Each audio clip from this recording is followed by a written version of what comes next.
Good morning. Hello সবাইকে। কেমন আছো? আশা করছি সবাই অনেক ভালো আছো, সুস্থ আছো। আর আমরাও কিন্তু বেশ ভালো আছি। তো অনেকেই টেনশন করছিলে যে বর কেমন আছে? এখন মোটামুটি ঠিকঠাকই আছে। স্নান-ধান করিয়ে এদিকে দেখো সকালবেলা নিয়ে চলে এসেছি। আর এখন এখান থেকে ভ্লগটা স্টার্ট করলাম। তো সকালবেলা তো বেশ কিছু কাজকর্ম থাকে, সেগুলো করেছি। তবে সেগুলো আর দেখানো হয়নি। আর রাতে বাসন-টাসন মেজে রেখেছিলাম রান্নাঘরে। তাই রান্নাঘরের চাপটা এখন আপাতত নেই। এরপরে ওই খাওয়া-দাওয়া করে সকালে যেটুকুনি খাওয়া-দাওয়া করে তারপরে যাবো রান্নাঘরে। তারপরে তো কাজের বাহার, বুঝতেই পারছো। আর এই ২ দিন ধরে না একটু রোদটা কম উঠছে। বাইরে সেরকমভাবে খুব একটা রোদ নেই। তো এবার এই জানলা দরজা খুললেও আসে হাওয়া, তো ওর জন্য জানলা দরজা খোলাও রাখতে পারি না। তো এবার ঘর পুরো একদম অন্ধকার বদ্ধ হয়ে থাকে। দুটো লাইট সারাদিন ঘরে চলতে থাকে। আর ও যদি বন্ধও করতে চায়, ও কিছুতেই বন্ধ করতে দেবে না। তো দরজা জানলা সব বন্ধ করে কম্বল একটা পায়ের ওপর দিয়ে দুটো লাইট জ্বালিয়ে বসে থাকে। তো যাই হোক, ওর যেটাতে সুবিধা সেভাবেই করতে হয়। তো এদিকে ফোন-টোন যা হাতের কাছে দেওয়ার সব দিয়ে দিলাম। আর এবারে যে ওষুধ দিচ্ছি, ও বলল যে ওষুধটা আমার হাতে দাও। তো ৩ টে ট্যাবলেট, তো ওই গিলতে গিয়ে একটা ফেলে দিয়েছে মুখ থেকে, হাত থেকে পড়ে গেছে। তো আমি বললাম, "দেখেছো? বললাম আমি খাইয়ে দিই।" তো তারপরে আবার সেটাকে আবার তুলে মুখে দিলাম। তারপরে আবার জল দিলাম, খেলো। আর একটুখানি না দুধ চা করব। কালকে মায়ের শরীরটাও খারাপ ছিল, তো ২-৩ দিন ধরে দুধ এনে রাখছি যাতে মা খেতে পারে। আর মায়ের সাথে সবাই মোটামুটি বাচ্চাগুলোও খেতে পারে একটু। বরকে দিলে সে তো খাবেই না। তো কালকে ২ প্যাকেট জাল দিয়েছিলাম একসাথে। আর আগের দিনও জাল দিয়েছিলাম। তো কালকে না এইটুকুনি থেকেছিল রাত্রেবেলা। আমি একটু দুধ খেয়েছিলাম ঘুমানোর আগে। কারণ আমার এডিট করার পর ভীষণ মাথা যন্ত্রণা উঠে গেছিল। তো তারপরে ভাবলাম একটু গরম দুধ খাই যদি তাহলে একটু ভালো লাগে। তো সত্যি একটু গরম দুধ জাল করে খেয়েছিলাম সেই ওই রাত ১টা-১.৫টার সময়। খেয়ে তারপরে সঙ্গে শুয়েছি, না ঘুম এসে গেছে। আর এত শান্তির ঘুম ঘুমাতে পেরেছি তোমাদেরকে কি বলবো। চায়ের কালারটা দেখো কি ভালো এসেছে। তো চা ১ কাপ একটু বেশি ছিল, ১ কাপ একটু বেশি করলাম। কারণ এই যে একটা নতুন বিস্কুট এসেছে আজকে বাড়িতে। এটা না আমাদের পাড়ার থেকে যাচ্ছিল। তো এই বিস্কুটটা মা বলল যে, "কণিকা রাখবো?" তো আমি বললাম, "দেখো যদি ভালো হয় রেখে দাও।" তো হ্যাঁ, এগুলো খাওয়া খুব একটা ভালো না, যেটা আমার মনে হলো। কারণ এগুলো না ওই দেখতেই ভালো লাগে। কিন্তু হ্যাঁ, খেতেও ভালো লাগে। কারণ যেগুলো খারাপভাবে তৈরি করে সেগুলোর বেশি টেস্ট হয় খেতে। তবে এগুলো খুব একটা হেলদি নয়। ভীষণভাবে ফোলানো বিস্কুট, ফাঁপা সেই কি লেরো বিস্কুট না কি বলে না? সেই টাইপের বিস্কুট আরকি। টোস্টের ভাইরা ভাই, বুঝতে পেরেছো? তো যাই হোক, খেলাম। খেয়ে-দেয়ে তারপরে একটু বেশি করে বিস্কুট নিলাম। যারা যদি মেয়ে খায়, মেয়ে একটু খাবে, কইলে একটু খেতে পারবে। তারপরে এদিকে চলে আসলাম আমি বাসন মাজতে। বাসন মেজে বাসন এখনো গোছাতে পারিনি। তবে এই বাসনের পর বাসন জমা হয়ে রয়েছে। গতকাল রাতে যেগুলো মেজেছিলাম সেগুলো অলরেডি জমা হয়ে রয়েছে। আর এখন আবার যেগুলো মাজবো সেগুলো ওই চা খাওয়ার বাসন। তারপরে যে কাপ প্লেট, এটা দুধ জাল দিয়েছিলাম। তো এগুলো এরকম করতে বাসন কিন্তু প্রচুর জমে যায়। তো ওজন্য বাসনের পর বাসন হতেই থাকে। আর এবার এই যে বাসন-টাসনগুলো মেজে রান্নাঘরের কাজে লাগবো। তার আগে আরো বেশ কিছু কাজ আছে। নিচে যেতে হবে, নিচের কিছু কাজ আছে। কারণ মায়ের ওই যে বললাম শরীরটা খারাপ, তো ঘর-দোর বাসন-টাসন থাকলে মেজে দিয়ে আসি। জামাকাপড় মেলে দিয়ে আসি। এমনকি ঘর-দোর ঝাড় দিয়ে তোমার ওই কি বলে? যদি ঝাড় দিয়েও দেয় তো আমি মুছে দিয়ে আসি পরে। তো এই সমস্ত কাজকর্মগুলো, জলের বোতলটা ভরে দিয়ে আসি। যদি জলের বোতল খালি থাকে, গ্যাস-ট্যাস যদি মোছা না থাকে সেগুলো একটু করে দিয়ে আসি। তাহলে ওই আরকি একটু রেস্ট করতে পারে। কটা দিন একটু রেস্ট করলে শরীরটা, ডাক্তার দেখাচ্ছে, রিপোর্ট-টিপোর্ট গুলো করলে আশা করি ঠিক হয়ে যাবে আবার। তো সেইটুকুনি রেস্ট তো আমাকে দিতেই হবে, তাই না? কারণ দেখবে যখন কেউ অসুস্থ হয় তখন যদি একটু তার রেস্ট দেওয়া হয়, একটু টেক কেয়ার করা হয় তাহলে হয়তো তাড়াতাড়ি ঠিক হয়ে যায় এই আরকি। মনের দিক থেকেও একটু শান্তি পাওয়া যায় যে না, কেউ তো আমার একটু কেয়ার করছে। এটা বেশ ভালো লাগে, তাই না বলো? তো যাই হোক, ভালো লাগার থেকে টেনশনও হয় বেশি। কারণ সুস্থ থাক এটাই চাই। আর এদিকে কিন্তু আমি বাসনগুলো সব একদম এক করে সব আরকি গুছিয়ে-গাছিয়ে রাখছি। আর আমারও একটু ঠান্ডা লেগে গেছে। চারিদিকে জল-টল ঘাঁটতে গিয়ে আমারও প্রচন্ড ঠান্ডা প্রচন্ড নয়, একটু আরকি ঠান্ডা লেগে গেছে। আর মেয়ে এদিকে পড়াশোনা করছিল, স্নান করবে। যাই হোক, পেস্তাও দৌড়াদৌড়ি করছে ওর পেছনে। ও আবার দেখলাম যে এদিক ওদিক যাচ্ছে। তো আমি বললাম, "তুই তাহলে গরম জলটা বসিয়ে দে। বসিয়ে বাদবাকি পড়াগুলো করতে থাক। আর তোমার ওই কি বলে? তারপরে আমি গিয়ে স্নান করিয়ে দিচ্ছি। ও তোমাদেরকে একটা ভালো খবর দেবো। এখন দেবো না, একেবারেই দেখাবো মানে মেয়ের সম্বন্ধে। পরে দেখাবো। তো এখনো সেটা হাতে পাইনি। পেলে তোমাদেরকে অবশ্যই জানাবো বা দেখাবো। আর এবার এই ভেজা নাইটিটার মধ্যে রাত্রেবেলা জামাকাপড় রেখেছি, জামাকাপড় না সরি বাসন রেখেছিলাম। একটু ভুলভাল হয়ে যাচ্ছে। চারিদিকে টেনশন মাথায় তো আর নিতে পারছি না। জানো তো আমি যেন পাগল, পাগল হয়ে যাচ্ছি। তারপরেও চেষ্টা করি হাসিমুখে যতদূর সম্ভব। কারণ নিজে না ভালো মানে থাকার চেষ্টা করলে উম আর ৫ জনকে ভালো রাখতে পারবো না। এটাই হয়ে যায় মানে কথা। না হলে নিজে তো হাউ, হাউ করে কেঁদেও ফেলতে পারি। কিন্তু আমার কান্না দেখে যে আরো ২-৪ জন মানুষ কেঁদে ফেলবে, কষ্ট পাবে, তাদেরকে কে সামলাবে, তাই না? তো যাই হোক এদিকে ওপরের কাজগুলো সেরে নিচে আসলাম। নিচে ওরা ভাত খেয়েছে। তারপরে প্রেসার কুকার রয়েছে, প্রেসার কুকারে ভাত করা হয়েছে। তো সেই সব বাসনগুলো এবার মেজে নিচ্ছি। আর এদিকে বোধহয় কি বলে জল গরম করেছিল বা কিছু করেছিল। তো সেটাও ছিল। তো সেই সমস্ত বাসনগুলো মেজে নিচ্ছি। ও প্রেসার কুকারে কটা ভাত রয়েছে এখনো। তো প্রেসার কুকারটা ওইজন্য মাজলাম না, ওটা রেখে দিলাম। যদি ওই ভাতটা কেউ খায় বা কিছু আমি বুঝতে পারছি না। তো সকালে ভাতটা সকালে মাই বসিয়েছে। ২ মুঠো চাল দিয়ে প্রেসার কুকারে ওই জল দিয়ে মা বসিয়ে দিয়েছে। তো দেখলাম যে চারিদিকে সবাই ভাত ফ্যান ছিটেছে আরকি। সিটি দিলে ছিটবেই, কিছু করার নেই। তো ভালো করে ভাবলাম যে এসছি যখন তাহলে এই কাজগুলো তাড়াতাড়ি করে দিয়ে তারপরে উপরে যাবো।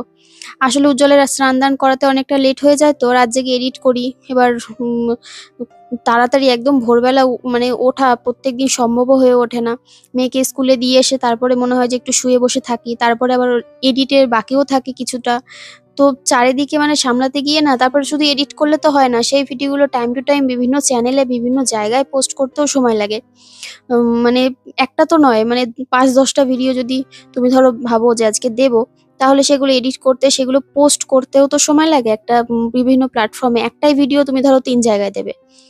তো এবার যদি সেখানে ৩ টে ভিডিও হয়, ৩ টে ভিডিও ৩ জায়গায় দিলে তোমাকে কবার খাটতে হবে বলো? ৯ বার খাটতে হবে।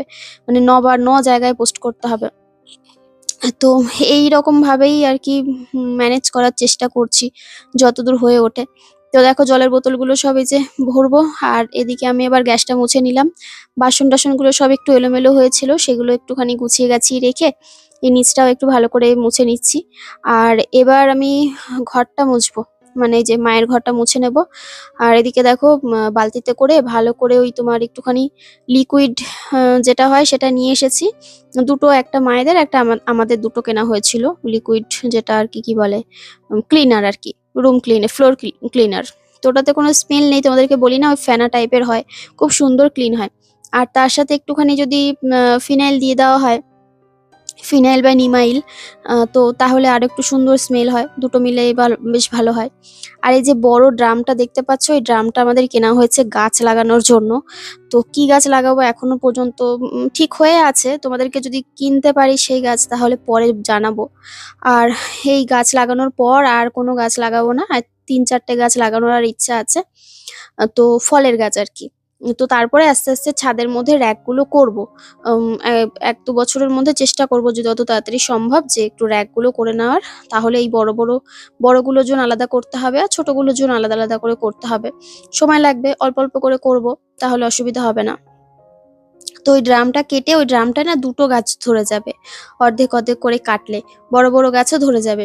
যেমন আমাদের সবেদা গাছ দেওয়া হয়েছে। তোমরা দেখেছো। তো সেরকমভাবে সেরকম গাছই আরকি হবে। আর খুব একটা যে বড় গাছের ফলন মানে বড় গাছ কিনলে হবে না। কিরকম কিনতে হবে বলো তো? ওই তোমার যে গাছে ছোট থাকতেই ফল চলে আসে না? আ সেই রকম গাছ কিনতে হবে। তাহলে ওই তাড়াতাড়ি ফল দেবে, গাছ কম বাড়লেও অসুবিধা হবে না। তো দেখো ঘরটা সুন্দর করে মুছে নিলাম। একদম চকচক করছে। আর নিচের ঘর সব পুরো পরিষ্কার। নিচের কাজও কমপ্লিট। তো মা দেখলাম একটু শুয়ে রয়েছে। পুচকুটা এসেছে। পুচকুটা বসে রয়েছে মায়ের পাশে। আর মা কম্বল মুড়ি দিয়ে মা ঘুমাচ্ছে। তো এদিকের কাজগুলো হয়ে গেছে। এবার আমি চলে যাবো ওপরে। ও তার আগে জল ভরা বাকি আছে। চলো জলটা ভরে নিই তোমাদের সাথে কথা বলতে, বলতে। তারপরে ওপরে যাবো। ওপরে গিয়ে রান্নাবান্নাটা কমপ্লিট করব। আর এই মপটা নিয়ে এসেছিলাম হাতে করে। এটা দিয়ে ঘর মোছা হয়ে গেছে। এবার ভালো করে ধুয়ে নিলাম। ধুয়ে নিয়ে এবার চলে যাবো, এটা নিয়ে ওপরে চলে যাবো। কারণ আমাদের ওপরের ঘরগুলো তো এবার গিয়ে মুছতে হবে।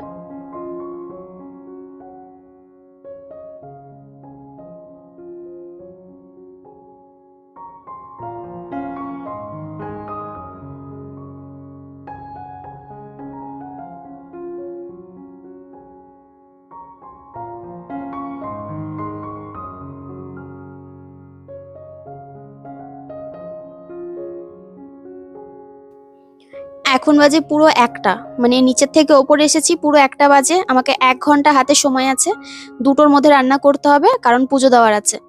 তো তাও ভালো যে কোয়েল আমাকে মাঝে মাঝে মানে পুজো দেওয়ায় হেল্প করে, তো যে কারণে আমার একটু সুবিধা হয়। তো আজকে ওই পুজোটা দেবে, কারণ আমার যেদিন দেরি হয়ে যায় রান্না করতে বলে মামি পুজো দিয়ে দেবো, আমি বললাম হ্যাঁ বাবা পুজোটা দিয়ে দে।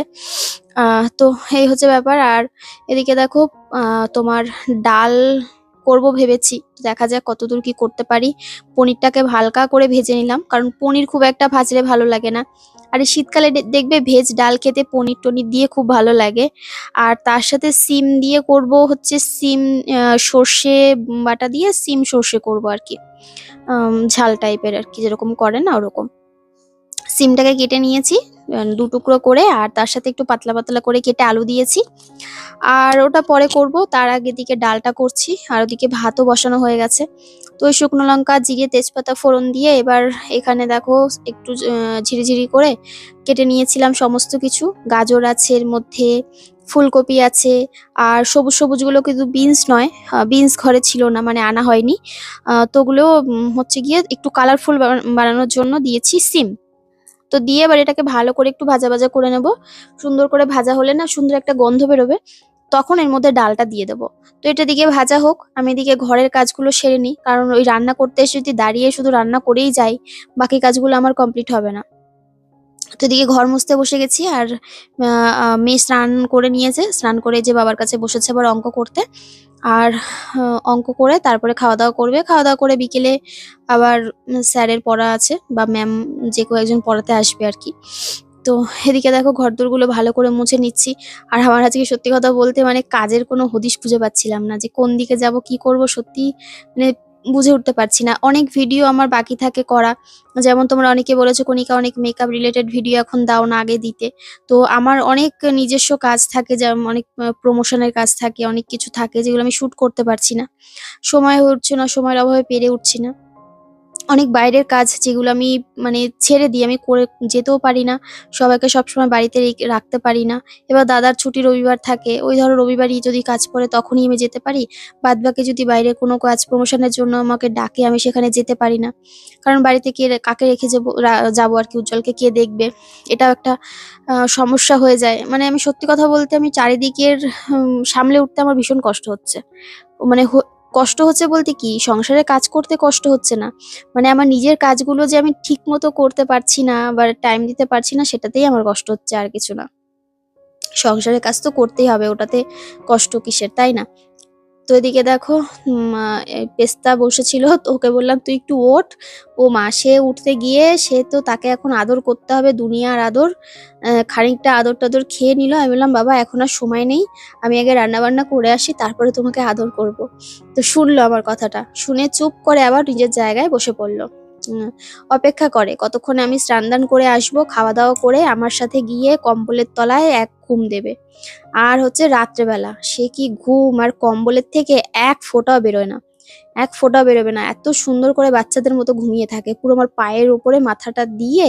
হ্যাঁ, মানে একদম সেই পায়ের গোড়ালির দিকটায় মাথাটা দিয়ে, তোমাদেরকে দেখিয়েছিলাম কি সুন্দর করে ঘুমায়। আর এই দেখো এদিকে ডালটা দিয়ে দিলাম। তারপরে এদিকে দিলাম একটু কড়াইশুঁটি ছাড়িয়ে রেখেছিলাম, সেটাও দিলাম। আর হলুদ দিচ্ছি, হলুদ দিয়ে এবার একটু নুন দেবো, দিয়ে এবার একটু গাঢ় গাঢ় করে ঘন ঘন করে রান্না করব ডালটা, কারণ ভেজ ডাল না একটু ঘন ঘন রান্না করলে খুব ভালো লাগে খেতে। আর এবার এর মধ্যে দিয়ে দিলাম পনিরটা, একটু সামান্য চিনি দিলাম, কারণ একটু চিনি দিলে বেশ ভালো লাগে। আর মানে একটু ভেজ ডালে একটু নিরামিষ জিনিসে হালকা চিনি দিলে ভালো লাগে, এবার খুব বেশি না, মানে দুই একটা ছিটে ফোঁটা দানা। আমার খুব মিষ্টি মিষ্টি আমার ভালো লাগে না, এবার সব নিরামিষ তরকারিতে আমার ভালো লাগে না চিনি খেতে। আর এবার দিচ্ছি একটুখানি ঘি। ব্যাস, এই তো রান্না কমপ্লিট। আর একটু গরম মশলা দিয়েছিলাম। রান্না কমপ্লিট বলতে ডাল কমপ্লিট। তো ডালটা বেশ ভালো হয়েছিল, খারাপ হয়নি। তো এই তো এটা নামিয়ে নেবো, নামিয়ে নিয়ে তারপরে আর একটা যে তরকারি আছে সেটা বসিয়ে নেবো।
আর এদিকে দেখো সিমের তরকারিটাও কিন্তু আমি বসিয়ে দিলাম। আর সত্যি কথা বলতে যে লঙ্কাটা এনেছিলাম না আগের দিন, কালো কালো মোটা মোটা লঙ্কা, এত ঝাল।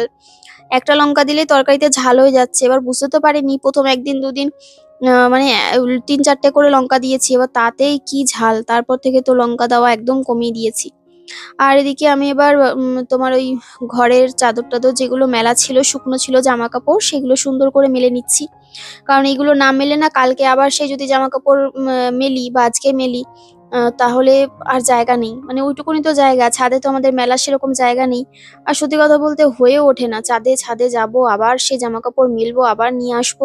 ওই আমার ইচ্ছা করে না ছাদে গিয়ে জামা কাপড় মেলতে। ভালো লাগে না। মানে এখন ব্যালকনিতে মেলার অভ্যাস হয়ে গেছে তো। আর ব্যালকনিতে খুব একটা যাওয়া হয় না, আসা হয় না। তো আমার অসুবিধা হয় না। আমার বেশ ভালোই লাগে। ওখানে মেলে দিলাম, একদম নিশ্চিন্তে ঘুমিয়ে পড়ো। রাতে যদি তুলতেও না পারো কোনো ব্যাপার নেই, ঘরের মধ্যেই থাকবে। আর এদিকে দেখো মা বসে রয়েছে আমাদের ঘরে। তো আমি এদিকে জামাকাপড়গুলো যে মেলে নিচ্ছি, আর এদিকে রান্না-বান্না। তো এই যে সিমের তরকারিটা দেখিয়ে দিলাম। তো চলো আজকের ভ্লগটা এখানে এন্ড করছি। আর বড় করলাম না। সবাই ভালো থেকো, সুস্থ থেকো। দেখা হবে আবার কালকে নতুন ভ্লগ নিয়ে।